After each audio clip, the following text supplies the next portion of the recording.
चलिए क्या देखना था जी हम लोगों को?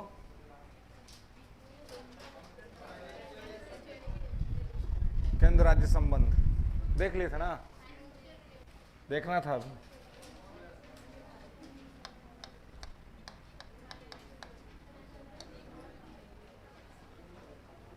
चलिए तो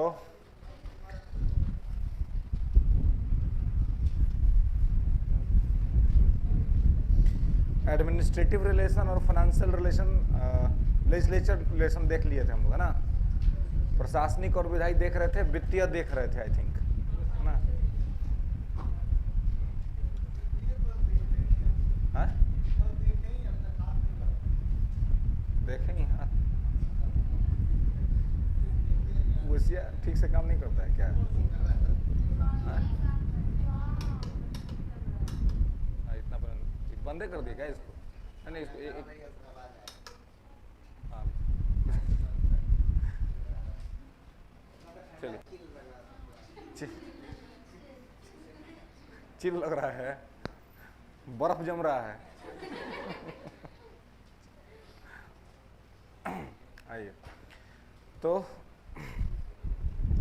देखना था हम लोगों को वित्तीय संबंध, है ना, फाइनेंशियल रिलेशन। तो वित्तीय संबंध जो है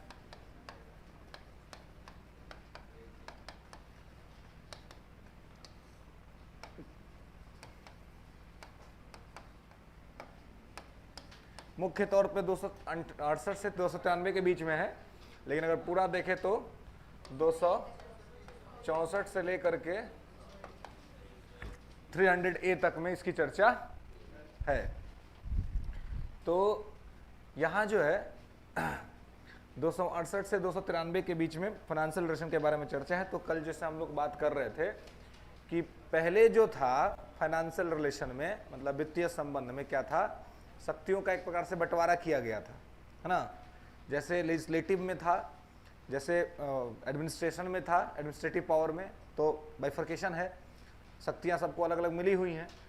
वित्तीय में भी पहले मिला हुआ था, लेकिन वित्तीय संबंध में जहां अब टैक्सेशन का मामला है, टैक्स का मामला है, तो अब ये क्या हो गया, ये यूनिटरी टाइप का हो गया है, एकात्मक टाइप का हो गया, जो कल मैं आपको बताया था जीएसटी, है ना, गुड्स एंड सर्विस टैक्स। तो चूंकि जीएसटी आ गया है, वस्तु एवं सेवा कर आ गया है, तो इस वजह से क्या हो गया है कि राज्यों का कर लगाने और वसूलने का अधिकार खत्म हो गया है ना। अब राज्यों के पास ये पावर रहा नहीं, ठीक है। अब टैक्स के से रिलेटेड जो भी उसको इम्पोज करने या उसको लगाने का जो भी पावर है वो किसके पास है, तो वो सेंटर के पास है, केंद्र के पास है ना। केंद्र ही वो लगाएगा, केंद्र ही वसूलेगा और फिर केंद्र उसमें आपकी हिस्सेदारी दे देगा।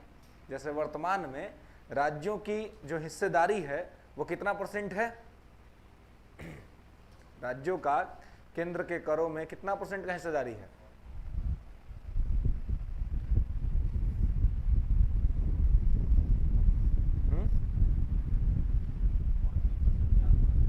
कितना? 40%। और कोई?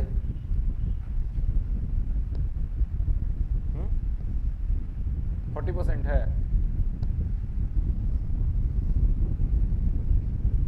सभी लोग का क्लियर है? 40%। कितना बार बताएंगे? 41%, 41%। पहले 42% था, अब 1% कम कर दिया गया है, ठीक है। और 1% कम करके कितना कर दिया गया है? 41%। और ये 1% कम किसके कहने पर हुआ है? 1% कम किसके कहने पे हुआ है, किसके सिफारिश पर हुआ है? तो 15वां वित्त आयोग के सिफारिश पर 15th जो फाइनेंस कमीशन है, इसी के रिकमेंडेशन पर क्या हुआ है कि यह कम किया गया है, ठीक है। ओके, 15th फाइनेंस कमीशन के रिकमेंडेशन पर 15वें वित्त आयोग के सिफारिश पर केंद्रीय करों में राज्यों की हिस्सेदारी 41% कर दी गई है, ठीक है। पहले 42% था, उससे पहले 32% था, लेकिन 14वां वित्त आयोग की सिफारिश पर 10% बढ़ाया गया और 10% बढ़ा करके 32 से उसको कर दिया गया 42%। लेकिन फिर 15वां वित्त आयोग जिसके अध्यक्ष एनके सिंह हैं, इनके सिफारिश पर उसको 1% कम करके 41% कर दिया गया है। ठीक है, ओके, इज दैट क्लियर? चलिए, तो यहां पर क्या है कि पहले जो था कि जैसे यूनियन लिस्ट है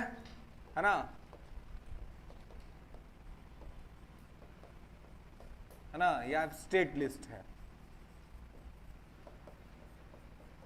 तो इसके अंदर में जो जो ये है सब्जेक्ट्स हैं, इन सब्जेक्ट पर फाइनेंशियल पावर किसके पास था? सेंटर के पास था।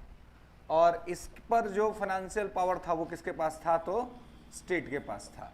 ठीक है, ये पहले तक, जब तक कि जीएसटी लागू नहीं हुआ था। जीएसटी कब लागू हुआ है जी देश में? 1 जुलाई 2017। गुड, 1 जुलाई 2017, है ना। किस वित्त मंत्री ने लागू किया इसको?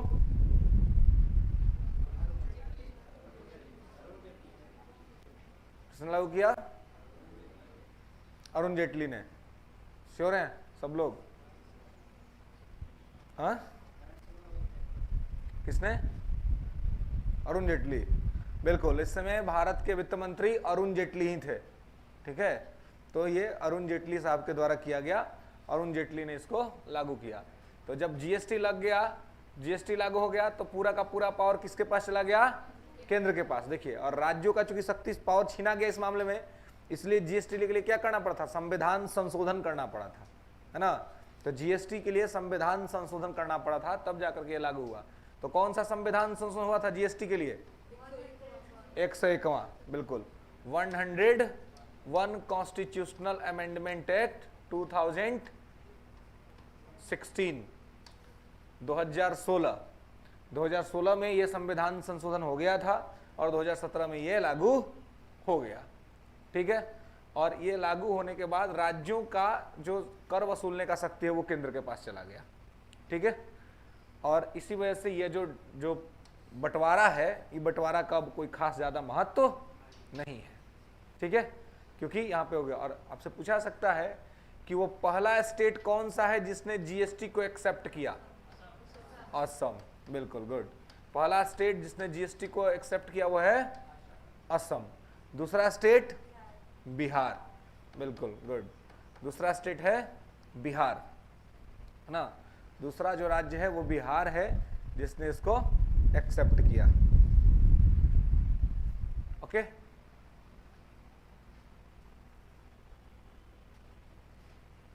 ठीक है, तो यहां पे इस चीज को आपको ध्यान रखना है। ओके, कि ये सारा चीज होने के वजह से ये जो सेपरेशन था वो सेपरेशन अब नहीं रहा। ठीक है, इसके अलावे यहाँ पे एक बात है फाइनेंस कमीशन के बारे में। ठीक है, वित्त आयोग के बारे में। तो फाइनेंस कमीशन जो है वो इसी में उसको स्थापित करने का बात किया गया है, से आर्टिकल 280। तो 280, 268 से 293 के बीच में ही पड़ेगा, है ना। तो फाइनेंस कमीशन को स्थापित करने का बात यहाँ पर किया गया है। तो थोड़ा सा लिख लेंगे, आर्टिकल 280 वित्त आयोग, फाइनेंस कमीशन।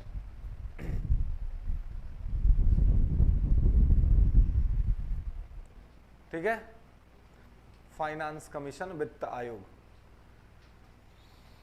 वित्त आयोग का जो चर्चा है, ये वित्त आयोग का चर्चा कब कहाँ किया गया है? तो अनुच्छेद 280 में। ठीक है, लिख लेंगे कि वित्त आयोग एक संवैधानिक संस्था है। बीपीएससी पीटी में बहुत बार पूछा गया है ये, है ना, कि वित्त आयोग की चर्चा संविधान के किस अनुच्छेद में है? तो किस अनुच्छेद में है? 280। ठीक है, finance commission is the constitutional body in India. ठीक है, भारत में वित्त आयोग संवैधानिक संस्था है। ठीक है, तो वित्त आयोग का चर्चा किस अनुच्छेद में है जी? 280 में है। वित्त आयोग में कितने सदस्य होते हैं? 3। वित्त आयोग में 5 सदस्य होते हैं। ठीक है, लिख लेंगे, वित्त आयोग में 5 सदस्य होते हैं, ठीक है। इसमें से क्या होता है, इसमें से 1+4 होता है। तो ये जो 1+4, 1 जो होता है वो चेयरमैन होते हैं, है ना, एक होते हैं चेयरमैन और 4 होते हैं अन्य सदस्य, ठीक है। 5 लोग होते हैं इसमें टोटल, जिसमें एक चेयरमैन और 4 अन्य सदस्य, ठीक है। एक होते हैं यहां पर चेयरमैन यानी कि अध्यक्ष और 4 होते हैं उनके सहयोगी। जी नहीं, बिल्कुल नहीं, वित्त मंत्री इसके मेंबर नहीं होते हैं, ठीक है। वित्त मंत्री का इसमें इससे कोई लेना देना नहीं होता है। ये सरकार को सिफारिश करती है, रिकमेंड करती है गवर्नमेंट को, ठीक है, ओके। अब देखिए, तो आर्टिकल 280 में फाइनेंस कमीशन का चर्चा है, ठीक है ना। और एक जो है इसमें 5 लोग रहते हैं, जिसमें से एक होते हैं अध्यक्ष और 4 होते हैं अन्य सदस्य, ठीक है। इनका काम क्या है, तो लिख लेंगे काम, ऑब्जेक्टिव, उद्देश्य क्या है। तो distribution of taxes between centre and state, distribution of taxes between centre and state, केंद्र और राज्य के मध्य करों का बंटवारा, ठीक है। केंद्र और राज्य के मध्य करों का बंटवारा, टैक्सेशन का जो डिवाइडेशन है वो कौन करवाता है, तो वो करवाता है वित्त आयोग, ओके, ठीक है। चलिए, तो यहां पर ये चीज होता है। आगे देखिए,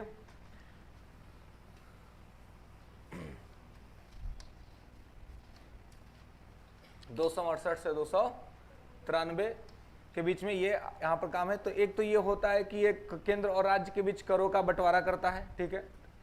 और क्या इसका सलाह बाध्यकारी होता है सरकार पर, अगर ये सलाह देगा तो क्या सरकार को मानना बाध्यकारी है, तो नहीं, लिख लेंगे कि इसका सलाह बाध्यकारी नहीं होता है।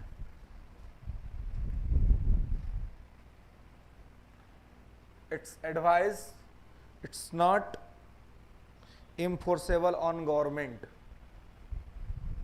इसका सलाह सरकार पर बाध्यकारी नहीं होता है। मतलब ये सलाह कैसा होता है, सलाहकारी प्रवृत्ति का होता है, मानना है तो मान लीजिए, नहीं मानना है तो नहीं मानिए, कोई उससे खास दिक्कत नहीं होगा, ठीक है। तो यहां पर यह बात कहा जाता है, ओके। तो ये आर्टिकल 280 के अंतर्गत जो है वो एक संवैधानिक संस्था है, संविधान में इसका चर्चा है। जनरली इसके जो अध्यक्ष होते हैं वो प्रयास किया जाता है कि आरबीआई के जो पूर्व गवर्नर रह चुके हैं उन लोगों को बनाया जाए, या फिर सीनियर आईएएस ऑफिसर, है ना, सीनियर आईएएस ऑफिसर्स को भी बना दिया जाता है। अब जैसे कि अभी आरबीआई का गवर्नर कौन है जी, शक्तिकांत दास, बहुत दिन से है शक्तिकांत दास जी। शक्तिकांत दास जी कौन है, इनकी आइडेंटिटी क्या है, आईएएस ऑफिसर है, सीनियर आईएएस ऑफिसर है, ठीक है। और मजेदार बात यह है कि इनका विषय जो रहा है वो हिस्ट्री रहा है ना, इतिहास के विद्यार्थी रहे हैं ये, ठीक है। शक्तिकांत दास जी, मतलब सिविल सर्विस के अंदर में इनका जो सब्जेक्ट था वो हिस्ट्री था। और आज देखिए इनको कौन सा डिपार्टमेंट मिला हुआ है, आरबीआई का गवर्नर, सोचिए, है ना। तो आईएएस ऑफिसर्स को कोई भी पद मिल सकता है ना। अगर आप लोगों का भी हो हिस्ट्री तो उससे घबराने का जरूरत नहीं है ना, मिल सकता है पद, बढ़िया पद, है ना, बस क्वालिटी होना चाहिए, है ना। तो उसके हिसाब से तो यहाँ पर ही है। लेकिन अभी अब वर्तमान के जो अध्यक्ष साहब हैं एनके सिंह, है ना, एनके सिंह आरबीआई के गवर्नर तो है नहीं, है ना, या ना रहे हैं, लेकिन फिर भी अध्यक्ष इनको बनाया गया है, वित्त आयोग के अध्यक्ष, ठीक है। इससे पहले जो थे वो थे वाईवी रेड्डी। तो वाईवी रेड्डी आरबीआई के गवर्नर थे, है ना, वाईवी रेड्डी जो थे वो आरबीआई के पहले गवर्नर रह चुके थे। कुछ पुराना नोट देखिएगा उस पर रहता है उनका साइन, वाईवी रेड्डी का। तो कहने का मतलब ये है कि आर्टिकल 280 के अंतर्गत इस संस्था के बारे में चर्चा किया गया है। अब आपसे पूछा ये जा सकता है कि जो पैसा है, जो नोट है ना, नोट कौन रिलीज करता है?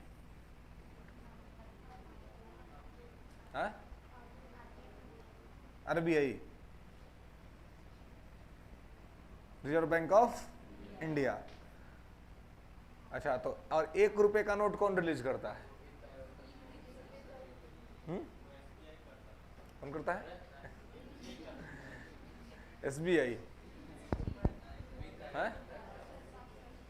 कौन करता है? वित्त आयोग करता है। वित्त आयोग का सचिव करता है, वित्त मंत्रालय करता है, वित्त आयोग नहीं करता है, फाइनेंस मिनिस्ट्री करता है।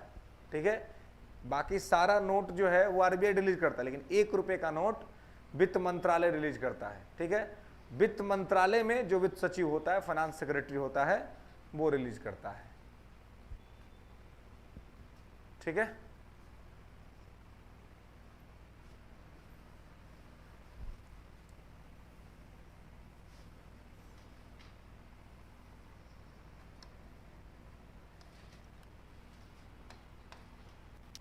ठीक है। तो इस प्रकार से फाइनेंशियल रिलेशन में आप देखेंगे कि फाइनेंशियल रिलेशन में थोड़ा अब क्या हो गया है, तो यूनिटरी सिस्टम आ गया है ना, जीएसटी के आने के वजह से। लेकिन इसका मतलब ये नहीं कि राज्यों का अधिकार खत्म हो गया, नहीं, राज्यों का जो राइट होता है वो उनको मिलता है। और जीएसटी के माध्यम से जो स्लेब बनाया गया है, उस स्लेब में राज्यों का हिस्सेदारी रहता है ना, 5% हो या 12% हो या 18% हो या 28% हो, इन सब में आधा का हिस्सेदारी बनता है। किसका? तो स्टेट गवर्नमेंट का। अब जब 18% है तो इसमें क्लियर है कि एक होता है CGST और एक होता है IGST, है ना। तो 9% CGST और 9% IGST, यानी कि 9% राज्य का, 9% केंद्र का। जब GST आया था तो सरकार ये कहती थी कि सस्ता हो जाएगा चीज, है ना, चीजें सस्ती हो जाएंगी, है ना, क्योंकि टैक्सेशन का बोझ कम हो जाएगा जनता पर, है ना। लेकिन सस्ता तो हुआ नहीं, महंगा हो गया, है ना। ये सपना अलग दिखाया गया और वास्तविकता कुछ और था, इसलिए सपनों पर विश्वास नहीं करना चाहिए ना। पहले क्या था कि पहले सरकार कहती थी कि अभी अगर आप मॉल्स में या बड़े जगह पे शॉपिंग करते हैं तो आपको ज़्यादा खर्चा देना पड़ता है, बहुत सारा टैक्स आपको देना पड़ता है, लेकिन हम जब जीएसटी लेकर के आएंगे तो आपको खर्चा कम करना पड़ेगा। ठीक है, तो पहले का जो मैथमेटिक्स था वो क्या था, पहले अगर हम लोग कहीं जाते थे, कहीं से कोई शॉपिंग किए, तो उसमें क्या होता था कि 12% का हम लोग देते थे सर्विस टैक्स, है ना, 12% सर्विस टैक्स लगता था। उसके अलावे 1-2% और चीज़ें लगती थी, कभी शेष लगता था, अधिशेष लगता था, इकोनॉमी में पढ़ेंगे तो सब टैक्स होता है ना, कि वो अलग से लगता है, 0.5%, है ना, 3%, 1% ऐसे ऐड किया जाता है।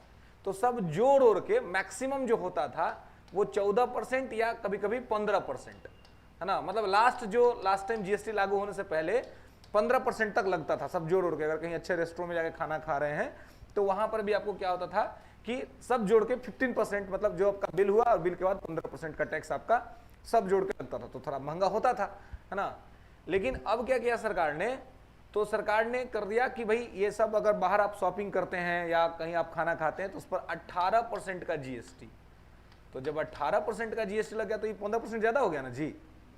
तो सस्ता हुआ कि महंगा हुआ? महंगा हो गया, है ना। लेकिन पहले वादा किया गया था कि सस्ता होगा, लेकिन हो गया महंगा। ठीक है, पहले की अपेक्षा महंगा हो गया। कहीं पर भी आप देखेंगे तो ये 18% आपसे वसूला जाता है ना। अब पहले ही 12% नहीं तो मैक्सिमम 15% वसूला जाता था। ठीक है, अब सीधे बढ़ के वसूला जाता है 18%। तो जिस तरीके से दिखाया गया था वैसा कुछ हुआ नहीं। ठीक है, खैर, तो यहां पर इस प्रकार से जो है फाइनेंशियल रिलेशन में, वित्तीय संबंध में आप देखेंगे कि इस प्रकार से चीजें यहां पे होती हैं। ओके, चलिए आगे देखते हैं।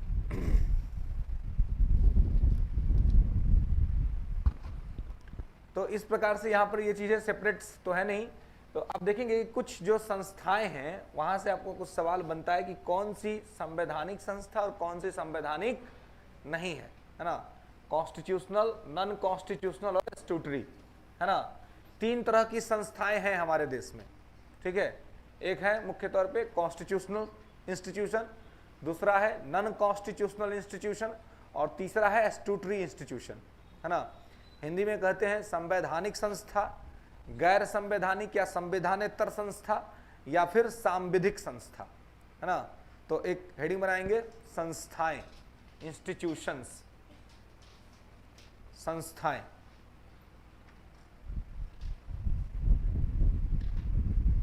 संस्थाएं,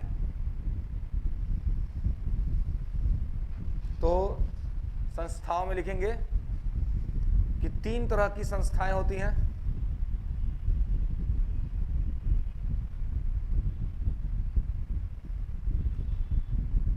संस्थाएं कितने तरह की होती हैं? 3 तरह की, ठीक है। तो 3 तरह की जो संस्थाएं होती हैं, तो उसमें संस्थाओं का अलग अलग टाइप होता है ना। कॉन्स्टिट्यूशनल बॉडीज लिख लेंगे, कॉन्स्टिट्यूशनल इंस्टीट्यूशन, संवैधानिक संस्था,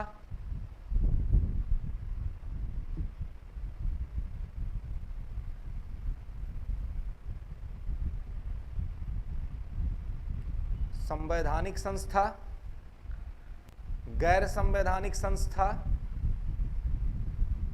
और संविधानेतर संस्था।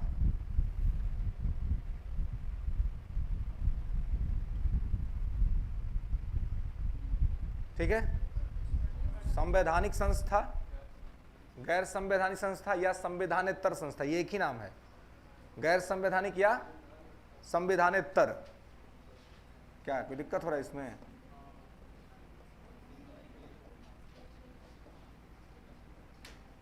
नॉन कॉन्स्टिट्यूशनल, इंग्लिश में इसको बोलते हैं नॉन कॉन्स्टिट्यूशनल, गैर संवैधानिक या संविधानेतर। इसी को मतलब अगर कहीं मेंस वोन्स में लिखना है वो हिंदी में, तो गैर संवैधानिक ना लिख करके संविधानेतर लिखना ज्यादा अच्छा रहेगा, ठीक है। असंवैधानिक नहीं, ठीक है, या तो गैर संवैधानिक या संविधानेतर। संविधानेतर सबसे अच्छा शब्द हुआ, क्योंकि संविधानेतर का मतलब हुआ संविधान से अलग, जो संविधान में नहीं है, ठीक है। तो इसलिए संविधानेतर। तो एक होता है नॉन कॉन्स्टिट्यूशनल, उसे को क्या बोलते हैं? संविधानेतर संस्था, ओके। और तीसरा होता है सांविधिक, तीसरा होता है सांविधिक, स्टैट्यूटरी, सांविधिक, ठीक है, सांविधिक संस्था, स्टैट्यूटरी इंस्टीट्यूशन, ठीक है, सांविधिक संस्था। तो ये संस्थाएं जो हैं वो क्या होती हैं? अलग अलग संस्थाएं होती हैं, गैर संवैधानिक या संविधानेतर, और एक तो संवैधानिक, एकदम क्लियर है। और नाम से ही ये क्लियर है कि कौन सी किस प्रकार की संस्था होगी, है ना। संवैधानिक संस्था मतलब जिसका चर्चा संविधान में है, जो संविधान में लिखा हुआ है क्या हो गया? संवैधानिक। आज जो संविधान में नहीं लिखा हुआ है गैर संवैधानिक या संविधानेतर, ठीक है। और उसके बाद है सांविधिक।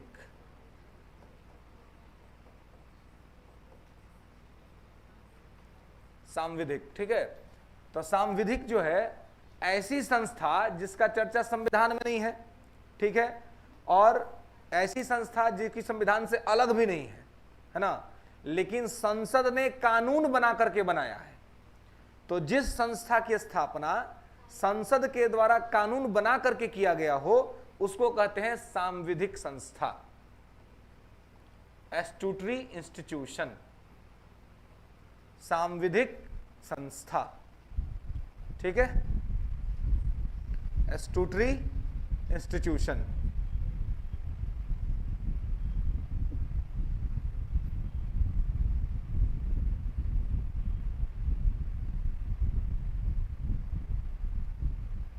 ओके, क्लियर है। तो संवैधान, एक होती है संवैधानिक संस्था, कॉन्स्टिट्यूशनल बॉडी, ठीक है, दूसरी होती है नॉन कॉन्स्टिट्यूशनल या संविधानेतर, और तीसरा होता है स्टैट्यूटरी, ठीक है, सांविधिक। तो तीनों में बेसिक डिफरेंस क्या है? एक जिसका संविधान में चर्चा है, संवैधानिक। अब जैसे वित्त आयोग तो संविधान में चर्चा है, 280, यूपीएससी संविधान में चर्चा है ना, 314 से 323, है ना, स्टेट पीसीएस 314 से 323 में ही लिखा हुआ है, राज्य लोक सेवा आयोग। तो ये सारी संस्थाएं क्या हो गई? संवैधानिक संस्था हो गई। संविधान में जिसके बारे में चर्चा है वो सब संवैधानिक हो जाएगा, ठीक है। आज जिसके बारे में संविधान में चर्चा नहीं है और संसद ने कोई कानून भी नहीं बनाया है उसके लिए, तो वो क्या हो जाएगा, वो गैर संवैधानिक या संविधानेतर। तो गैर संवैधानिक या संविधानेतर संस्था जो है, वो संस्था का उदाहरण क्या हो सकता है, क्या बता सकते हैं आप? नीति आयोग, बिल्कुल गुड, नीति आयोग। नीति आयोग, तो नीति आयोग जब इसका चर्चा संविधान में भी नहीं है और इसके लिए संसद ने कोई कानून भी नहीं बनाया, तो फिर ये बना कैसे है भाई? जब इसका चर्चा संविधान में नहीं, जब इसका चर्चा संसद के किसी कानून में नहीं, तो फिर ये बन कैसे गया? और इतना इंपॉर्टेंट कैसे है? प्रधानमंत्री ही इसका अध्यक्ष होता है।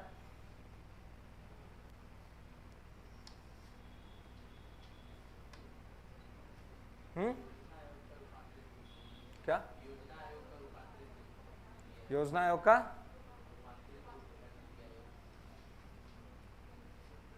रूपांतरित? तो योजना आयोग कैसे बना था फिर? प्रश्न तो वही है ना, प्रश्न तो नहीं बदला।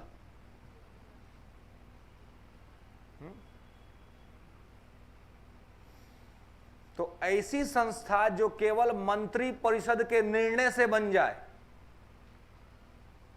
ऐसी कोई भी संस्था जो केवल मंत्री परिषद या प्रधानमंत्री के निर्णय से बन जाए, वैसी संस्था को क्या कहेंगे?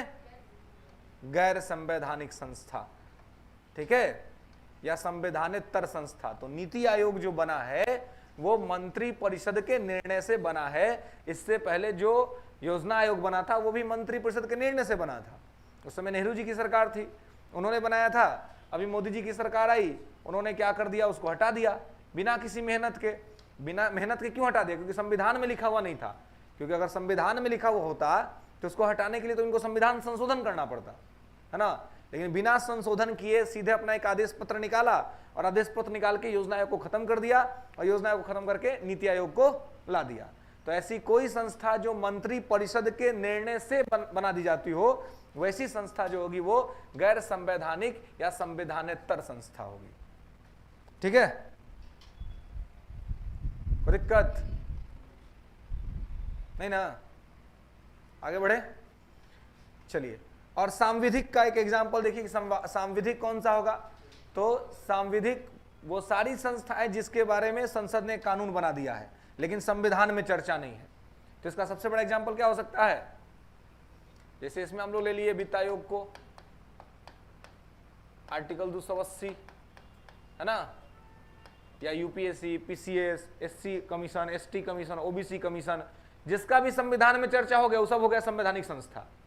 ठीक है, तो इसके बहुत सारे एग्जाम्पल्स हैं, है ना। इलेक्शन कमीशन, है ना, कैग, ये सब क्या है? सब संवैधानिक संस्था है। सबके बारे में संविधान में लिखा हुआ है। जिसके बारे में संविधान में लिखा हुआ है वो क्या हो गया? संवैधानिक। जिसके बारे में संविधान में नहीं लिखा हुआ है और संसद के द्वारा कोई कानून भी नहीं बनाया गया है वो हो गया गैर संवैधानिक या संविधानेतर संस्था। तो इसमें नीति आयोग है, इसके अलावा एक और है राष्ट्रीय विकास परिषद, एनडीसी जिसको बोलते हैं, नेशनल डेवलपमेंट काउंसिल।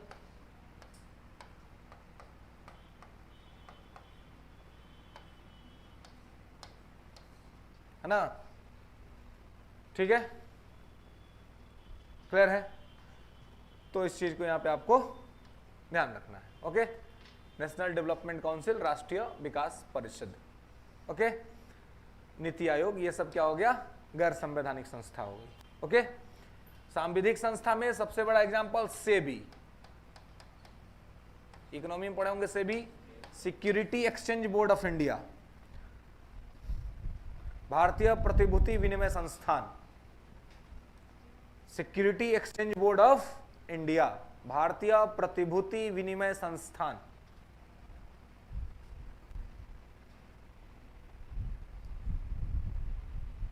ठीक है,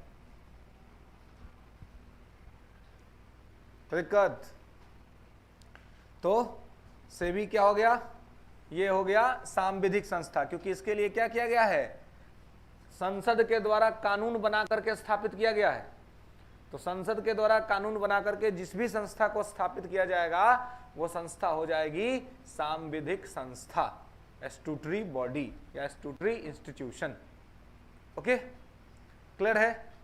तो इस प्रकार से कुछ संस्थाएं होती हैं। ठीक है, कभी कभी एग्जामिनेशन में आपसे पूछा जा सकता है कि निम्नलिखित में से कौन सी संवैधानिक संस्था नहीं है। या निम्नलिखित में से कौन सी संवैधानिक संस्था है? तो आपको ये ध्यान रखना पड़ेगा कि जो ऑप्शंस में है उसका चर्चा संविधान में है कि नहीं, है ना। अगर संविधान में चर्चा है तो संवैधानिक है, और संविधान में चर्चा नहीं है तो संवैधानिक नहीं है। ठीक है, क्लियर है, कोई दिक्कत? चलिए, तो यहां पर इसको आपको ध्यान रखना है। ये 3 तरह की संस्थाएं हमारे यहां होती हैं, ठीक है, और तीनों अलग अलग फीचर्स के साथ, ठीक है, अलग अलग विशेषताओं के साथ होती हैं।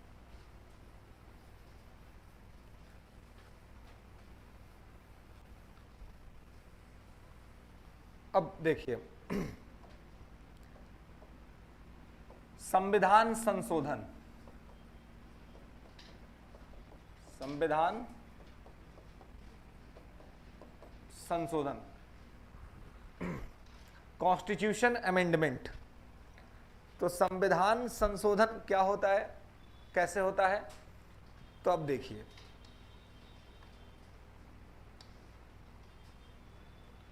संविधान संशोधन, कॉन्स्टिट्यूशन अमेंडमेंट, ये इसका आर्टिकल है 368, ठीक है, 368। इसमें है संविधान संशोधन की प्रक्रिया।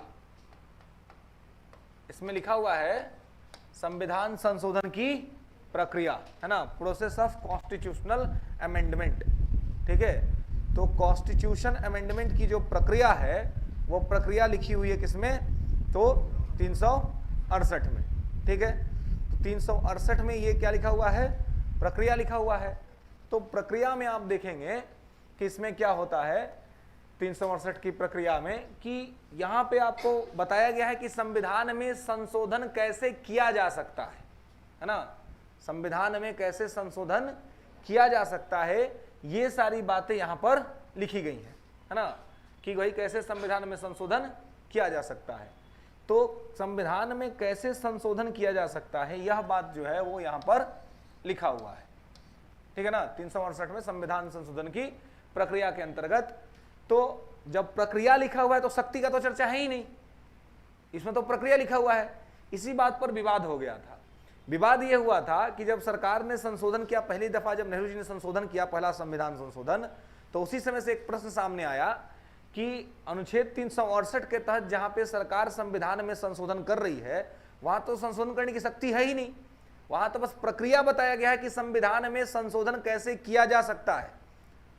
तो जब यह मामला कोर्ट गया तो कोर्ट ने कहा कि संविधान में संशोधन करने की प्रक्रिया की चर्चा है और संशोधन करने की शक्ति संसद के पास है कि नहीं, इसमें तो कुछ संविधान में लिखा ही नहीं है। और ये सही बात है, संविधान में नहीं लिखा हुआ है कि संविधान संशोधन की शक्ति किसके पास है, वहां पे केवल प्रक्रिया का बात है। तो जब कोर्ट में मामला गया तो कोर्ट ने कहा कि संविधान संशोधन का जो शक्ति है, जब इसमें नहीं लिखा हुआ है, तो संविधान संशोधन वही कर सकता है जिसने संविधान बनाया है। तो संविधान किसने बनाया था? संविधान सभा। अब संविधान सभा तो भंग हो गई थी, तो संविधान सभा तो एग्जिस्ट कर नहीं रही थी। तब क्या हो, तब कुछ लोगों का सलाह था कि संविधान सभा का फिर से चुनाव किया जाए, फिर से एक इलेक्शन हो देश में, जिसमें संविधान सभा के लिए इलेक्शन होगा, और संविधान सभा के लिए जो लोग चुन करके आएंगे वही लोग के पास शक्ति होगा कि वो लोग संविधान में संशोधन करें। तो अब ये प्रक्रिया काफी खर्चीली प्रक्रिया थी, फिर अलग से लोग को चुनना पड़ता। तो फिर इस बात पे आम सहमति बनी कि नहीं, जहां पर संविधान संशोधन की प्रक्रिया है तो कोर्ट ने इंटरप्रिटेशन किया, उसकी व्याख्या की कि वहीं पर हम कहते हैं कि संसद के पास संशोधन की शक्ति है, क्योंकि संसद को भी जनता ने ही चुन करके भेजा है।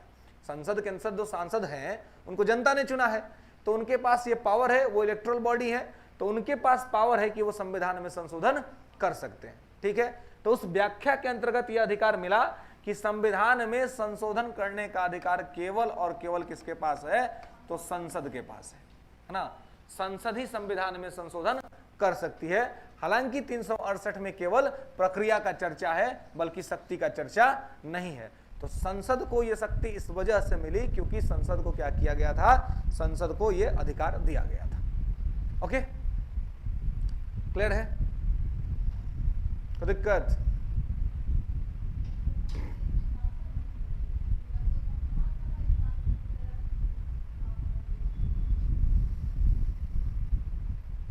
क्या?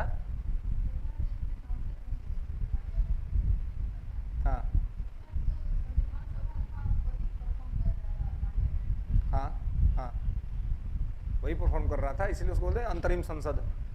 जब तक संविधान संसद चुन करके नहीं आ गई थी तब तक अंतरिम संसद के रूप में वही काम कर रहा था। क्या? हाँ, तो इस संसद को ही दिया गया है, वही बात हो रही है ना, कोई नई बात हुई है इसमें। चलिए, तो संसद को ये शक्ति यहां पर अलाउ कर दिया गया, तो संसद अभी संशोधन करती है, लेकिन संविधान में ऐसा कुछ लिखा नहीं था, इंटरप्रिटेशन के माध्यम से ये हुआ। ठीक है, अब देखिए, अब संविधान में अभी तक 105 संशोधन हो चुका है ना, लिख लेंगे कि अभी तक संविधान में 105 संशोधन हो चुका है ना। 105 अमेंडमेंट जो है वो कॉन्स्टिट्यूशन में अभी तक हो चुका है।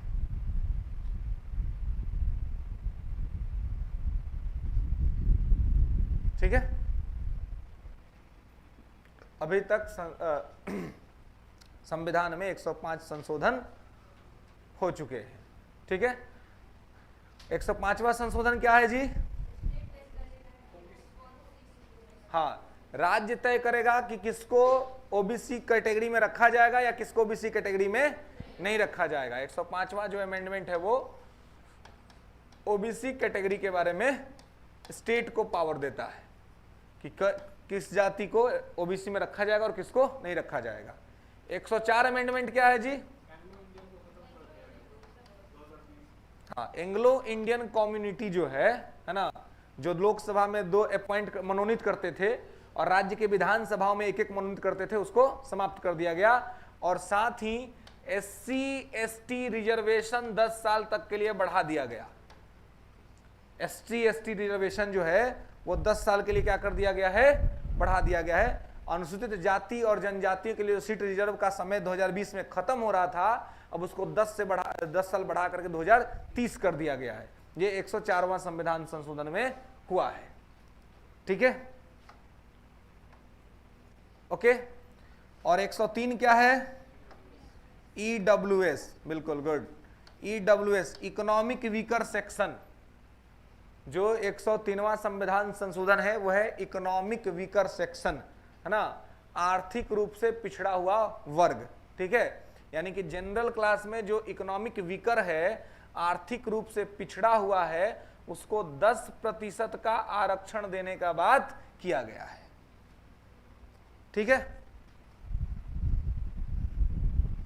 ओके, है ना, 10% का आरक्षण देने का बात किया गया है। ओके, क्या 2019 में, चुनाव से ठीक पहले, है ना। चुनाव मई जून में था, मई में ही था, अप्रैल मई में, और ये हुआ था फरवरी में। ठीक है, तो ये 103 संविधान संशोधन 10% जो है वो रिजर्वेशन दिया गया किसको? जनरल क्लास को। ठीक है, जनरल क्लास में जो आर्थिक रूप से पिछड़ा हुआ है उनके लिए। ओके, उसके बाद 102वां संविधान संशोधन ये क्या था? हाँ, एनसीबीसी को नेशनल स्टेटस और constitutional status, not only national status, constitutional status, संवैधानिक दर्जा, एनसीबीसी। 102वां संविधान संशोधन जो है वो NCBC, national commission for backward class, है ना, पिछड़ा वर्ग के लिए राष्ट्रीय आयोग।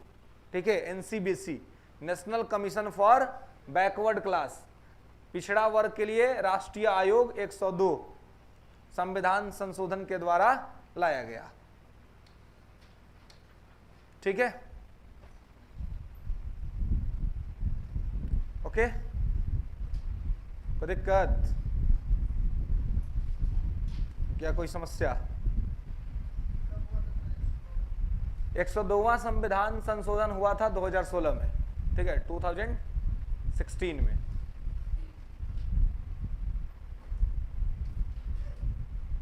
ओके, दिक्कत?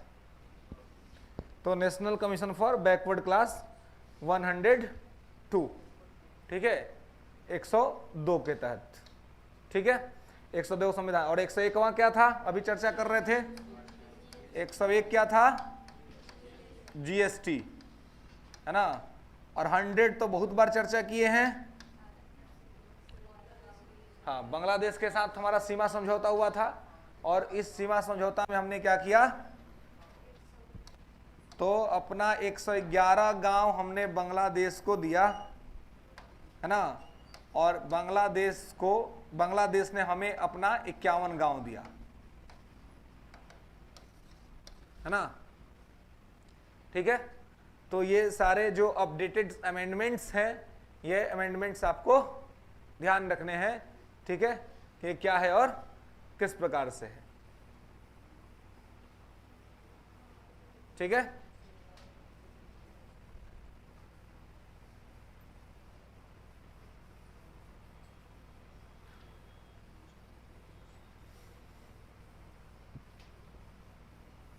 चलिए अब देखिए संविधान संशोधन की प्रक्रिया थोड़ा समझ लीजिए कि संविधान में संशोधन होता कैसे है ना, कॉन्स्टिट्यूशन में अमेंडमेंट होता कैसे है।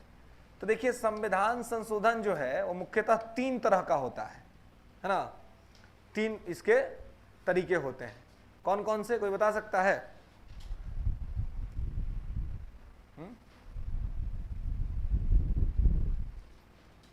संविधान संशोधन की 3 प्रक्रियाएं जो हैं वो कौन कौन से हैं, कोई बता सकता है?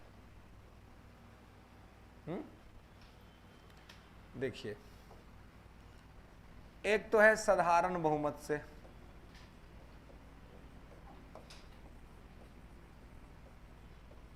है ना, सिंपल मेजोरिटी। एक है विशेष बहुमत, स्पेशल मेजोरिटी।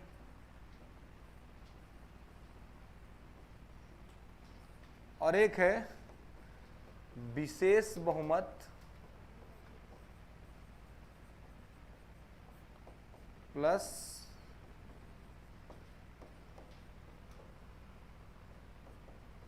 आधे राज्यों का समर्थन।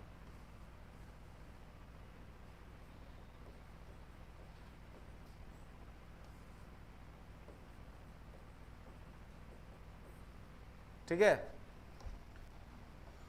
तो साधारण बहुमत से एक होता है सिंपल मेजोरिटी से, एक होता है स्पेशल मेजोरिटी से, एक होता है special majority plus 50% state supported, है ना, प्लस 50% से स्टेट सपोर्टेड, है ना, 50% राज्यों का समर्थन होना चाहिए।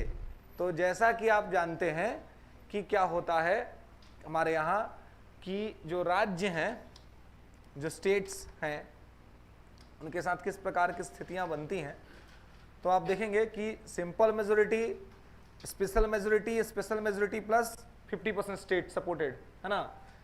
तो साधारण बहुमत वाला जो संशोधन होता है वो संशोधन नहीं माना जाता है, क्योंकि वो एकदम सिंपल बहुमत से हो जाता है, एकदम आसान चीज है, तो इसको बहुमत मतलब इसको संशोधन मानते ही नहीं है, ठीक है। क्योंकि आपको जब संविधान का भाग 1 मैंने पढ़ाया था, आर्टिकल 1 से लेकर के 4 तक का, तो उसमें आर्टिकल 2 और 3 में जो परिवर्तन बताया था, उसमें हमने कहा था कि आर्टिकल 4 कहता है कि 2 और 3 के तहत किया गया कोई भी बदलाव संविधान संशोधन नहीं माना जाएगा, ठीक है।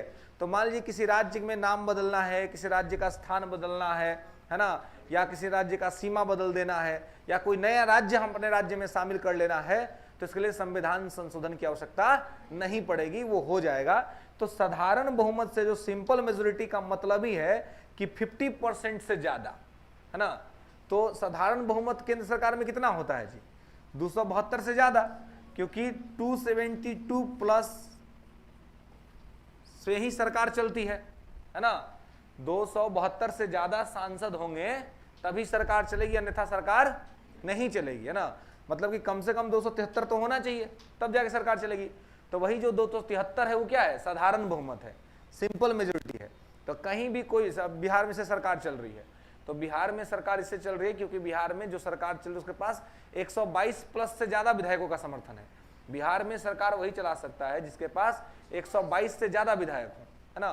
कभी गठबंधन की सरकार चल रही है तो सब गठबंधन को जोड़ करके 122 से ज्यादा विधायक उनके पास है, तो 122 प्लस जो विधायक होंगे तो वहां पर क्या होगा कि वो सरकार कंटिन्यू कर सकती है, वो जो सरकार है वो आगे बढ़ सकती है, ठीक है, क्लियर है।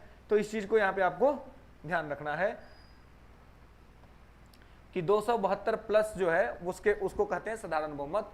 तो सिंपल मेजोरिटी के तहत अगर कोई काम हो रहा है, कोई चीजें हो रही हैं, तो उसको आप ये नहीं मान सकते, है ना, क्लियर है।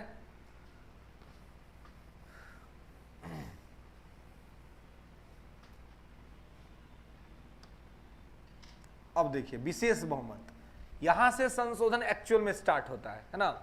विशेष बहुमत, विशेष बहुमत का मतलब होता है 2/3 बहुमत, 2/3 मेजोरिटी, है ना, 2/3 बहुमत। तो अब जैसे मान लीजिए कि 545 सांसद हैं, है ना, तो 545 का 2/3 कितना हो जाएगा जी, 2/3 कितना हो जाएगा, 545 का 2/3 कितना हो जाएगा, निकालिए जल्दी। 10 नंबर का मैथ पूछता है ना बीपीएससी में, हाँ 362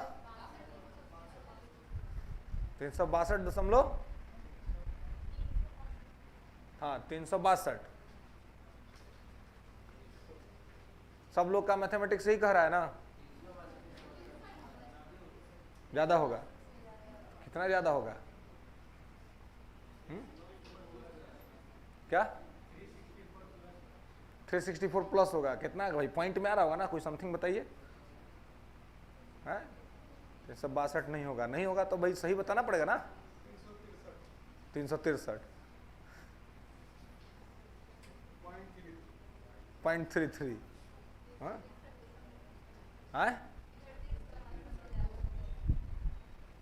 362 से ज्यादा होगा, बिल्कुल एग्जैक्ट फिगर जो बनेगा वो 363 पे बनेगा, 363 पर एग्जैक्ट फिगर बनेगा। तो मतलब ये हुआ कि विशेष बहुमत अगर होता है तो ही क्या हो सकता है, आप संविधान संशोधन कर सकते हैं। ठीक है, तो देखिए अब केवल ही विशेष बहुमत का बात है, तो यहां पर विशेष बहुमत का मतलब है 2/3 बहुमत, 2/3 मेजोरिटी। तो 2/3 बहुमत अगर आपके पास रहता है तो आप संशोधन करेंगे। ठीक है, यहां भी कर रहे हैं विशेष बहुमत प्लस आधे राज्यों का समर्थन, है ना, तो 2/3 बहुमत यहां पे भी चाहिए, और यहां से जब पास हो जाएगा तो जैसे अब 28 राज्य हैं वर्तमान में, तो कम से कम 14 राज्य के विधानसभा से भी उसको पास कराना पड़ेगा। जैसे जीएसटी, जब जीएसटी पास हो गया, संसद ने उसको संशोधन कर दिया, तो फिर सभी राज्यों में गया ये, तब जाके 14 स्टेट्स ने जब इसको साइन कर दिया, इसको पास कर दिया, तब जाकर के जीएसटी लागू हो पाया। मतलब केवल संसद पास कर देगी उतना से काम नहीं बनेगा, है ना, राज्यों से भी पास करवाना पड़ेगा। तो इन दोनों में बेसिक अंतर क्या है, बेसिक अंतर यह है कि विशेष बहुमत से आप केवल उन्हीं विषय को संशोधित कर सकते हैं जो केंद्र को इंपैक्ट करता हो, जो सेंटर को इंपैक्ट करता हो, सेंटर को प्रभावित करता हो, है ना। ऐसे मान लीजिए कि लोकसभा के चुनाव में कुछ आप बदलाव करना चाह रहे हैं, संसद की व्यवस्था में कुछ आप बदलाव करना चाह रहे हैं, ठीक है, तो आप विशेष बहुमत से कर लेंगे, कोई दिक्कत नहीं है। लेकिन ऐसा कोई बदलाव आप करने जा रहे हैं जिसका प्रभाव सीधे तौर पर राज्य पर भी पड़ेगा, स्टेट भी इंपैक्ट होगा। जैसे मान लीजिए कि राष्ट्रपति का चुनाव, है ना, अब राष्ट्रपति के चुनाव में राज्य के विधायक भी शामिल होते हैं, तो राष्ट्रपति के चुनाव में यदि कोई भी बदलाव होगा तो उसके लिए विशेष बहुमत प्लस आधे राज्यों का समर्थन का आवश्यकता पड़ेगा, है ना। तो ऐसा कोई भी बदलाव जो केंद्र के साथ साथ राज्य को भी प्रभावित करता हो, स्टेट को भी इंपैक्ट करता हो, तो ऐसे बदलाव के लिए आधे राज्यों का समर्थन लेना जरूरी होगा, तभी जाके वो संविधान संशोधन माना जाएगा और वो लागू हो पाएगा, अन्यथा लागू नहीं हो पाएगा। ठीक है, समझ रहे हैं। और यहां पर जो है सो विशेष बहुमत स्पेशल मेजोरिटी की बात है, तो यह स्पेशल मेजोरिटी तब ही माना जाएगा जब क्या होगा कि केवल किसी राज्यों का मतलब या केंद्र के स्तर पर कोई बदलाव हो रहा है तो उसको आप अगर एग्जीक्यूट करना चाहते हैं तो ये यहां पर माना जाएगा। ओके, क्लियर है। मतलब कि केंद्र के स्तर पर अगर कोई बदलाव करना है केवल जिससे केवल सेंटर इंपैक्ट होता है तो केवल विशेष बहुमत की आवश्यकता पड़ेगी। लेकिन ऐसा कोई बदलाव जो केंद्र के साथ साथ राज्य को भी प्रभावित कर रहा है, यानी कि फेडरल स्ट्रक्चर को तोड़ने वाला या फेडरल स्ट्रक्चर को इंपैक्ट करने वाला कोई भी संविधान संशोधन किया जा रहा है, तो केंद्र के साथ साथ वो राज्यों का भी समर्थन लेना पड़ेगा। ठीक है, अब जैसे कि ईडब्ल्यूएस का आरक्षण दिया गया तो केंद्र ने पास कर दिया और हो गया काम, है ना, या NCBC national commission for backward class के लिए तो केंद्र ने पास कर दिया, हो गया काम, है ना। लेकिन वही जीएसटी के लिए पास करवाना पड़ा राज्य से भी, क्योंकि जीएसटी राज्य को भी इंपैक्ट कर रहा था। अब लेकिन ये सब क्या है कि सीधे तौर पर राज्य को इंपैक्ट नहीं कर रहा है ना। तो इसलिए अगर कोई भी संशोधन जिस पर कि देश के फेडरल स्ट्रक्चर को इंपैक्ट किया जा रहा हो, है ना, देश का फेडरल स्ट्रक्चर और उससे इंपैक्ट होता है, तो उसके लिए आपको क्या करना पड़ेगा, विशेष बहुमत प्लस आधे राज्यों का समर्थन। ठीक ठीक है। और ऐसा अगर है कहीं पर आपको कि आपको क्या करना है, तो आपको केवल केंद्र को प्रभावित करने वाले चीजों को ठीक करना है, तो उसमें क्या करना है, विशेष बहुमत से संशोधन करना है। क्लियर है? आप स्पेशल मेजोरिटी से केवल कर लेंगे और 2/3 बहुमत से तो आपका काम हो जाएगा। ठीक है, तो इस प्रकार से ये दोनों संशोधन में अंतर होता है। ये फेडरल स्ट्रक्चर को जब इंपैक्ट करता है तब इसका यूज होता है, और ये केवल सेंट्रल जो इंफ्रास्ट्रक्चर है या सेंट्रल के लेवल पे कोई चीजें हैं उसको इंपैक्ट करता है, तो केवल विशेष बहुमत की हो सकता है।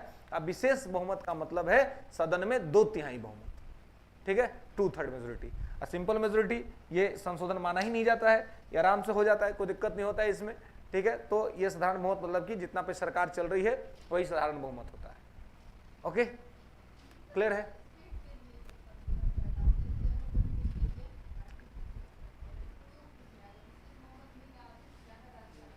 क्या क्या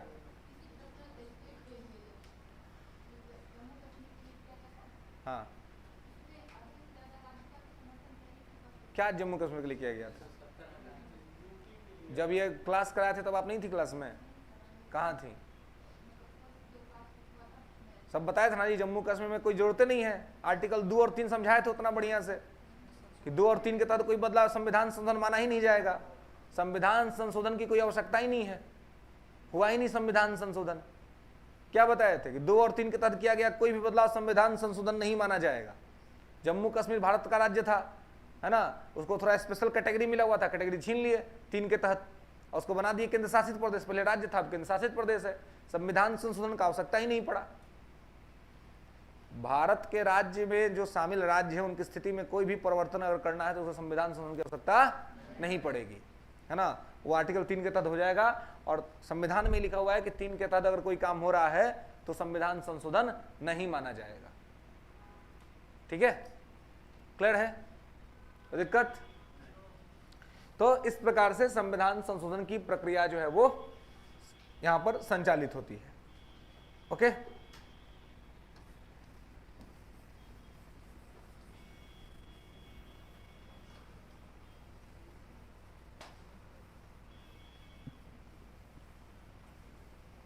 चलिए, तो अभी तक जो कितने संविधान संशोधन हो चुके हैं? 105 जो है वो संविधान संशोधन अभी तक किया जा चुका है। ठीक है, 105 जो अमेंडमेंट्स हैं वो हो चुके हैं, वो किए जा चुके हैं। ठीक है, क्लियर है? नेक्स्ट, अब बोलिए यहां तक में कहीं में किसी को कोई दिक्कत, कोई समस्या है ना, या ऐसा कोई भी प्रश्न जो दिमाग में चल रहा हो अभी पूछ सकते हैं, पॉलिटी से रिलेटेड, है ना।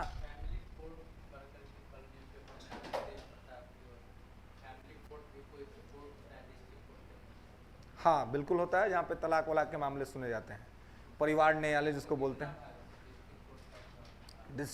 डिस्ट्रिक्ट कोर्ट जो होता है, जब आप डिस्ट्रिक्ट कोर्ट में जाइएगा कहीं भी अपने जिला के स्तर पे, तो आप देखिएगा उसका स्थिति इस प्रकार से होता है।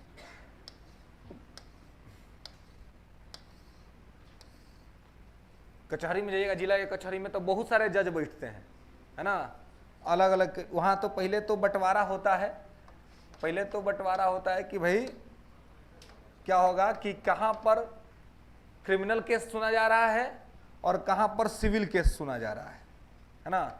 इस प्रकार से जो है सो एक बंटवारा रहता है। हर चीज का कोर्ट जिला में अलग अलग जगह पर होता है, मतलब एक कचहरी होता है, वहीं पर अलग अलग बिल्डिंग में अलग अलग जज बैठते हैं।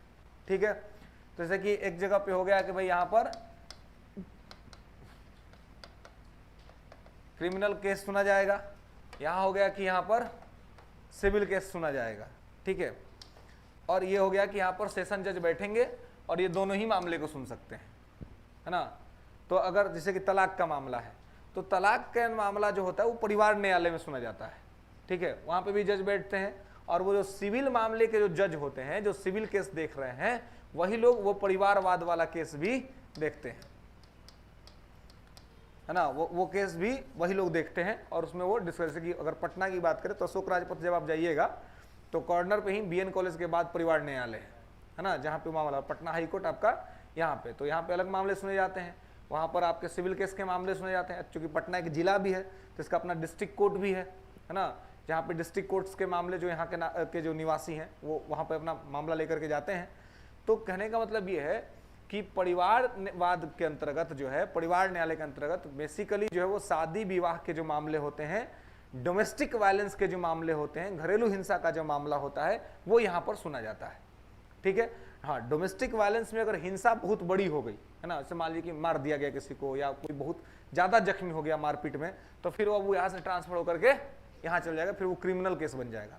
अभी केवल बात विचार हो रहा है, झगड़ा चल रहा है ना, रुपए पैसे की समस्याएं चल रही है, कुछ दिक्कत चल रहा है, तो वैसे में केवल परिवारवाद में मामला चला गया, तलाक का मामला है। लेकिन अगर उसमें मारपीट हो रहा है ना, किसी को गंभीर चोट लग गई है, तो ऐसी स्थिति में वो मामला सुना जाएगा फिर क्रिमिनल केस में। तो डिस्ट्रिक्ट लेवल पर हर चीज के लिए अपना अलग अलग जज बैठते हैं, और सबसे ज्यादा झगड़ा गांव के स्तर पे होता है, तो इसी वजह से वहां पर जो है जजों की आवश्यकता भी ज्यादा पड़ती है। ठीक है, और एक एक मतलब अलग अलग केस अलग अलग जज के पास होता है ना, और वो अपना देखते हैं, इस वजह से उनकी अलग अलग बिल्डिंग्स होती है और अलग अलग मामले जो है सो देखे जाते हैं। लेकिन एक जज है यहाँ पर, जो पहले मैंने आपको बताया था, डिस्ट्रिक्ट जज, जो दोनों ही मामला सुनने का अधिकारी है, वो दोनों ही मामला सुन सकता है, वो क्रिमिनल भी सुन सकता है और वो सिविल भी सुन सकता है। जब वो क्रिमिनल मामला को सुनता है तब वो डिस्ट्रिक्ट जज कहलाता है, और जब वो सिविल मामले को सुनता है ना, तब वो नहीं, जब वो सिविल मामला सुनता है तब डिस्ट्रिक्ट जज कहलाता है, और जब मर्डर सुनेगा, क्रिमिनल सुनेगा, तब वो सेशन जज कहलाएगा, है ना। जब मर्डर सुनता है या क्रिमिनल का केस सुनता है तो सेशन जज है, और जब वो सिविल मामला सुन रहा है, जमीन जायदाद का मामला सुन रहा है ना, ये तलाक वलाक का मामला कोई सुन रहा है जो वहां से बढ़ करके उसके पास पहुंचा है, तो ऐसे में वो हो जाएगा डिस्ट्रिक्ट जज। तो वो एक ही व्यक्ति है, लेकिन जब वो जैसा केस सुनता है उसके हिसाब से उसकी जो है आइडेंटिटी बदलते रहती है। और डिस्ट्रिक्ट जज ही यहाँ पर एक ऐसा व्यक्ति है जिसके पास फांसी तक का सजा देने का अधिकार प्राप्त है। अगर वो चाहे तो किसी को फांसी भी दे सकता है, मृत्यु दंड दे सकता है, उम्र कैद का सजा सुना सकता है। लेकिन हाँ, उसके द्वारा दिया गया मृत्यु दंड तभी लागू होगा जब हाईकोर्ट उस पर अपना मुहर लगा दे। हाईकोर्ट मान ले कि हाँ, ये आदमी इस अपराध में मृत्यु दंड का भागी है और कोर्ट ने सही फैसला सुनाया है, तो उसको वो दंड मिल जाएगा, उसको वो दंड दे दिया जाएगा। ठीक है, अपील करना पड़ेगा, अपील करना पड़ेगा। जब आएगा तो आप, किसी को मृत्यु दंड मिलेगा वो मानेगा, वो तो सुप्रीम कोर्ट तो जाएगा, हाई कोर्ट को कौन पूछता है। हाई कोर्ट भी जब मान लेगा तब भी वो सुप्रीम कोर्ट जाएगा, क्योंकि उसके पास राइट है, तो जाएगा सुप्रीम कोर्ट कि भाई हाई कोर्ट ने मुहर लगा दिया, तो सुप्रीम कोर्ट उसको देखेगा कि वो क्या कर सकता है।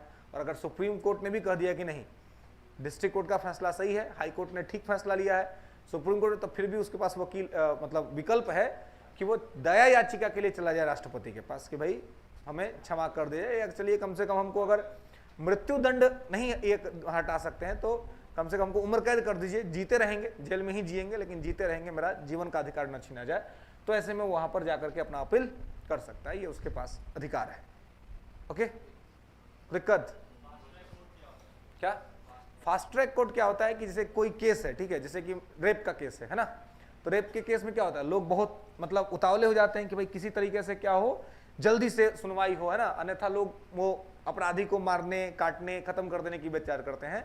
इसी चक्कर में ना इनकाउंटर होता है। इनकाउंटर क्यों होता है? क्योंकि लोगों को लगता है कि न्यायपालिका में काफी लेट लतीफ होगा, तो फास्ट ट्रैक कोर्ट नाम ही है fast track court. Fast track court का मतलब ये हुआ कि एक अलग से जजों का ग्रुप बना दिया जाए और उनको ये जिम्मेवारी दिया जाए कि वो रोज हियरिंग करे इस केस की, नहीं कि आज सुन लिए अब फिर 3 महीना बाद का डेट दे दे, नहीं।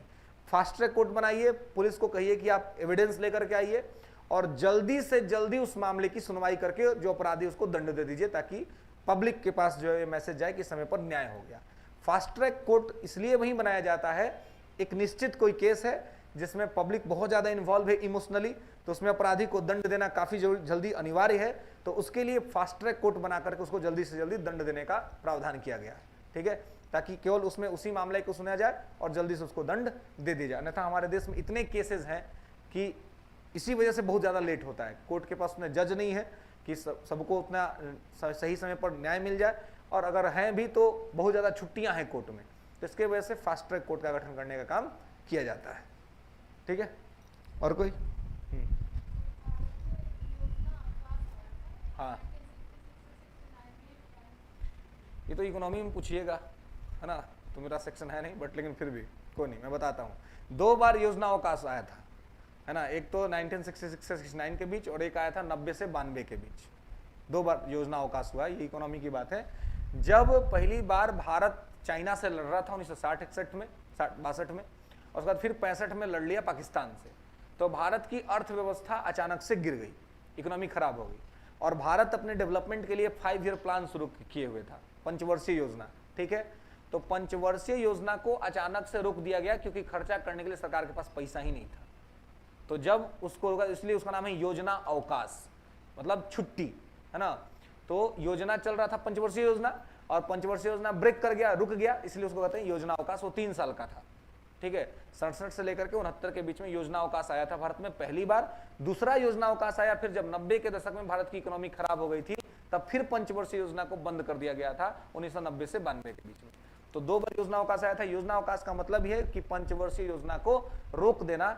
वो इसलिए रोक दिया गया क्योंकि सरकार के पास खर्च करने के लिए पैसा नहीं था, ठीक है। और बोलिए,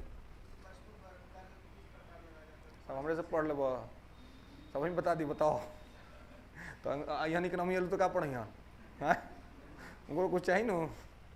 हाँ बोलो बोलो, क्या क्या क्वेश्चन, बोलिए।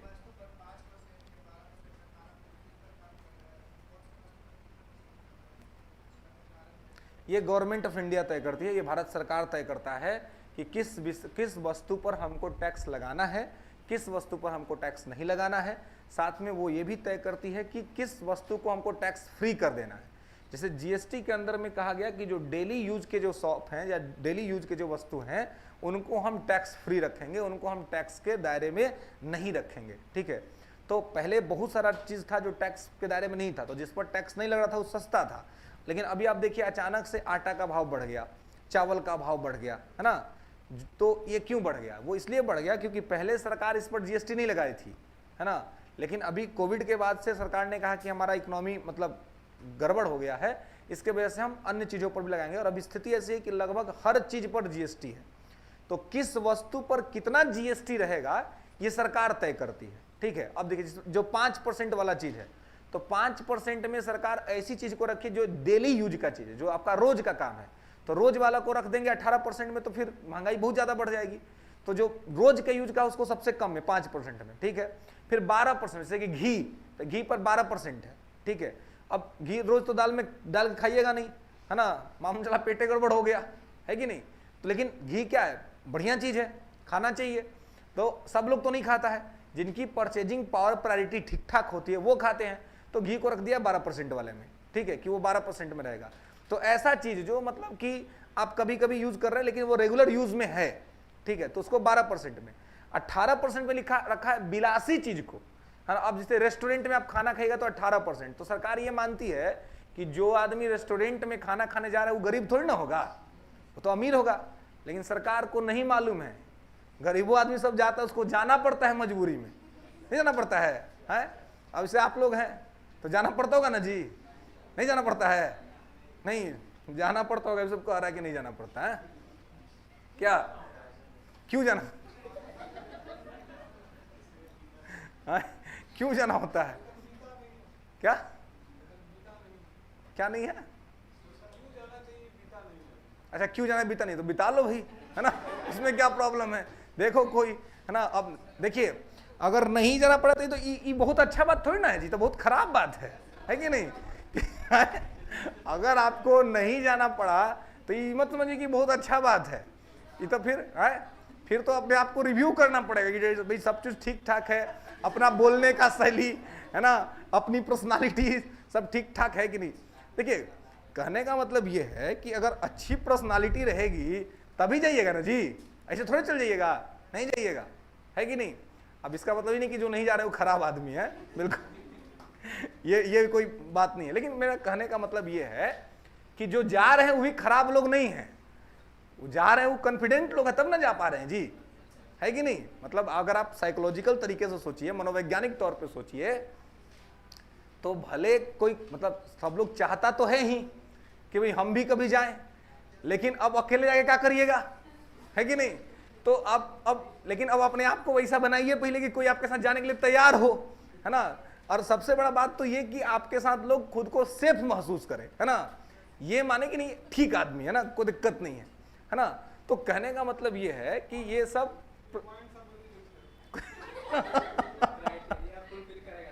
क्राइटेरिया फुलफिल करोगे ना, उसके बाद जाओगे। पहली क्राइटेरिया तो यही है कि अच्छा से पढ़ लीजिए, सबसे बढ़िया क्राइटेरिया है, मैं बता रहा हूं सबसे बढ़िया क्राइटेरिया है कि अपना पढ़ाई पर फोकस रहिए। ये मैं मैं बता रहा हूं आपको मैं बता रहा हूं आपको, देखिए पढ़ाई एक ऐसा चीज है ना, देखिए अगर आप बहुत बड़े घर के लड़के हैं तो फिर आपको ज्यादा कुछ करने का जरूरत नहीं है, क्योंकि फिर आप तो हैं ही बदमाश, है ना, है ही आपके पास पैसा रुपया, तो आप ये सब चीज कर ही सकते हैं। लेकिन अब सामान्य घर के हैं, ठीक है, आपके पास खुद अपना खाने के लिए है नहीं, दूसरा को क्या खिलाइएगा, है कि नहीं, वो वाली बात है। अपना टाइम ऐसे किसी तरह से चल रहा है, तो ऐसे में आप क्या कर सकते हैं, ऐसे में आपके पास सबसे बड़ा हथियार अगर कोई है तो वो है आपका पढ़ाई, आपका स्टडी। इतना मन से पढ़िए, इतना बढ़िया से पढ़िए कि आपके अंदर इतनी क्वालिटी आ जाए कि लोग आपकी क्वांटिटी से नहीं, आपकी क्वालिटी पे आपके साथ जाएं, है ना। और क्वालिटी लाने के लिए सबसे बड़ा चीज है पढ़ाई, इससे बड़ा कोई चीज नहीं है। आइए अगर कर लिएगा ना तो सबसे बड़ा चीज ये क्या होगा कि कभी जो है वो आप इनसिक्योर फील नहीं करिएगा, है ना, हमेशा सिक्योर रहिएगा, क्योंकि आपको पता है कि आप ही योग्य हैं, आप में ही इतनी योग्यता है कि आपको क्या ही फर्क पड़ता है कौन आए कौन जाए, है ना। जो आएगा उसको पता है कि भाई ये बढ़िया आदमी मिला है, कहीं ऐसा ना हो कि फिर कहीं बकलोल को इधर आ जाए, है कि नहीं। तो इसके चक्कर में आपको सबसे जो ये है, और ये मैं सबके लिए कहता हूँ, मतलब गर्ल्स बॉयज सबके लिए, कि आपका सबसे बड़ा जो धर्म है या सबसे बड़ा जो चीज है, सबसे बड़ा जो संपत्ति है आपका पढ़ाई। स्टडी पर इतना मेहनत करिए, वो आपको इतना ताकतवर बना देगा, इतना पावरफुल बना देगा कि मतलब आप समझ नहीं पाएंगे कि आपके पास कितना चीज आ जाएगा अगर आप पढ़ गए अच्छा से। तो अगर अपने आप को, इकोनॉमी में इसको बोलते हैं रिसोर्स, संसाधन, है ना, आपको अपने आप को एक संसाधन बनाने पे काम करना। और एक चीज ध्यान रखिएगा, जो लोग कहते हैं ना कि दुनिया सेल्फिश है, एक्चुअल में दुनिया सेल्फिश है, और ये निकम्मे टाइप के लोग बोलते हैं कि सेल्फिश है। सेल्फिश क्यों नहीं हो दुनिया? अगर आप कुछ लायक नहीं होंगे तो कोई आपके साथ क्यों आएगा, किस कारण से आएगा? क्या मतलब जुट्ठो क्या नून रोटी खाने के लिए, है ना। वो मैंने बोला कि भाई वो सब चीज ठीक नहीं है। पहले आपको क्या करना पड़ेगा, अपने आप को एक रिसोर्स बनाना पड़ेगा। और आप स्वयं पे भी देखिए, हम दूसरे को भले कह दे, अगर आप व्यक्तिगत तौर पे खुद को भी देखिएगा तो आप भी किसी ऐसे व्यक्ति को ही चुनना पसंद करेंगे जो योग्य हो, है ना, जिसमें आपको लगे कि नहीं ये भी कुछ कर सकता है या कुछ कर सकती है कि नहीं। तो ऐसे में, लेकिन अगर आपके सामने कोई आ जाए एकदम निकम्मा टाइप का आदमी जो किसी काम का नहीं हो, किसी चीज का लायक नहीं हो, क्या करिएगा आप? फिर थोड़ी ना उसके साथ आगे बढ़िएगा। तो इसलिए अपने आप को रिसोर्स बनाने पर, अपने आप को एक संसाधन बनाने पर हमेशा फोकस करना चाहिए। और अपने आप को संसाधन बनाने का सबसे अच्छा तरीका है पढ़ाई। ये अगर एक चीज कर लीजिए, ऐसा कोई चीज दुनिया में नहीं है जो आपको प्राप्त ना हो जाए, अगर आपके पास पढ़ाई है तो, है ना। और अगर ये नहीं है फिर भागते रहिए, कभी किसी के पीछे, कभी किसी के पीछे, है ना, कभी किसी के पीछे। अब मालूम चला कि आप भागते रहिएगा, सामने वाला किसी और से लिफ्ट लेके चला गया ना। तो इससे अच्छा है कि आप क्या करिए, अपने आप को ही ऐसा बनाइए कि लिफ्ट आप ही से लिया जाए, आप ही से मांगा जाए। तो इसका सबसे अच्छा साधन है पढ़ाई, है ना। तो 18% में उन चीजों को रखा गया है जो विलासिता की चीजें हैं। अब मॉल में शॉपिंग करिएगा तो 18% का टैक्स लगेगा, क्योंकि सरकार ये मानती है कि मॉल में शॉपिंग करने कोई आम आदमी तो जाएगा नहीं। ठीक ठाक परचेजिंग पावर प्रायोरिटी जिसके पास होगी, जिसके पास पॉकेट अलाउ करेगा, पॉकेट में पैसा होगा, वही आदमी जाके करेगा, है ना। तो इसलिए उसके पास इस प्रकार की चीजें हैं, ठीक है। तो इसलिए प्रयास ये करना है कि खुद को रिसोर्स बनाए, और खुद को रिसोर्स बनाने का सबसे अच्छा तरीका है आपका पढ़ाई। हर चीज करिए लेकिन पढ़ाई इंपॉर्टेंट चीज है। 10 घंटे का शेड्यूल अपने हर रूटीन में ही रखिए कि हमको पढ़ना है। बाकी बचे टाइम में आपको जो करना है सो करिए, लेकिन पढ़ना है, क्योंकि वो पढ़ाई ही है कि वो आपका अपना सपना और अपने माँ बाप का सपना पूरा करा देगा, है ना। और ये अपना सपना पूरा कर लिए, माँ बाप का करा दिए, तो कोई सपना बचेगा नहीं पूरा होने से, सब सपना पूरा हो जाएगा। जो भी आप जीवन में देख रहे हो अपने लिए वो सब पूरा हो जाएगा। और इस सब के पीछे एक ही चीज है, वो है आपका स्टडी, है ना। ये अगर कर ले तो फिर सब हो सकता है, ठीक है। और कोई क्वेश्चन है किसी का? क्या 2015 में ही हुआ था। बांग्लादेश के साथ सीमा समझौता को हमने सॉल्व किया था 2015 में, ठीक है। तो ये जो है, अब जो है हरि अनंत, हरि कथा अनंता, बहुत दिन से हम लोग ये पॉलिटी की क्लासेस अपनी कर रहे थे, पढ़ रहे थे, ठीक है। हाँ, आज से ये अब यहीं पर समाप्त होता है, ठीक है। बहुत सारी चीज़ें हैं लेकिन अपना एक लिमिटेशंस है, ठीक है, जो आपके लिए इम्पॉर्टेंट है, जो एग्जाम में आपसे पूछा जा सकता है, वो सारी चीज़ें इसके अंदर में आपको पढ़ा दी गई, बता दी गई, ठीक है। अब प्रयास ये करना है कि आप इसको याद रखें, है ना, आप इसको, हाँ एंड, हाँ जी, क्या जनहित याचिका। देखिए जनहित क्या है, जो है पब्लिक इंटरेस्ट लिटिगेशन इसको बोलते हैं। 1980 के दशक से ये भारत में शुरू हुआ जनहित याचिका, ठीक है। जनहित याचिका नाम से ही क्लियर है, जनता का हित। मतलब इसमें क्या है कि थर्ड पर्सन आपके लिए अपील कर देगा। जैसे आपका कोई मामला है, ठीक है, और आप मान लीजिए कि अपील करने की स्थिति में नहीं है, आपके पास पैसा नहीं है, आपके पास संसाधन नहीं है, रिसोर्स नहीं है कि आप जाकर के अपील कर पाए, ठीक है। तो आपके पास जब संसाधन और रिसोर्सेज खत्म हो जाएंगे अपील करने के, तो आप क्या कर सकते हैं, तो आप जाकर के मतलब आप न्यूज फैला सकते हैं और उस न्यूज के बदले तीसरा कोई आदमी आपका मामला जाकर के कोर्ट में रख देगा। जैसे मैं अगर एक प्रैक्टिकल एग्जांपल आपको बताऊं, तो जब ये महागठबंधन की सरकार जो भी चल रही है, जब पहली बार फर्स्ट टाइम बनी, तो उस समय जब ये सरकार बनी तो उसमें क्या हुआ कि एक बिहार के जो बाहुबली नेता थे, पहले पूर्व सांसद रह चुके थे, फिर जेल में बंद थे, वो शहाबुद्दीन, जो कि अब नहीं है, कोरोना के काल में उनका डेथ हो गया। तो क्या हुआ कि जैसे ही सरकार बनी उसके 20-25 दिन बाद उनकी रिहाई होगी, मतलब उनको जेल से छूट मिल गया और वो बाहर आ गए। जब बाहर आए तो बड़ी बड़ी गाड़ियां एकदम मतलब लगभग 50-70 गाड़ियां उनके स्वागत में गई हुई थी। निकलते ही उन्होंने एक स्टेटमेंट दे दिया विवादित पुल कि नीतीश कुमार जो हैं वो परिस्थितियों के मुख्यमंत्री हैं। नीतीश जी भी बात सुन लिए, उनका घर सिवान है, मतलब जो छूटे थे उनका। तो वहां पर जिन लोगों के साथ मतलब जिस केस में वो थे, तो उन लोगों को डर हो गया कि भाई आदमी तो छूट के बाहर आ गया, अब मेरे साथ तो दिक्कत हो सकता है। उन लोगों ने इसका विरोध दर्ज कराया, लेकिन वो इतने असक्षम लोग थे कि वो क्या कर सकते थे, केवल विरोधी दर्ज करा सकते थे। लेकिन ये मामला इतना हाईलाइट हुआ कि दिल्ली तक पहुंच गया, और जब दिल्ली तक पहुंचा तो PIL के जनहित याचिका के पब्लिक इंटरेस्ट लिटिगेशन के सबसे बड़े वकील है प्रशांत भूषण फिलहाल में, उन्होंने इस मामले को देखा और तुरंत पिटीशन डाल दिया सुप्रीम कोर्ट में।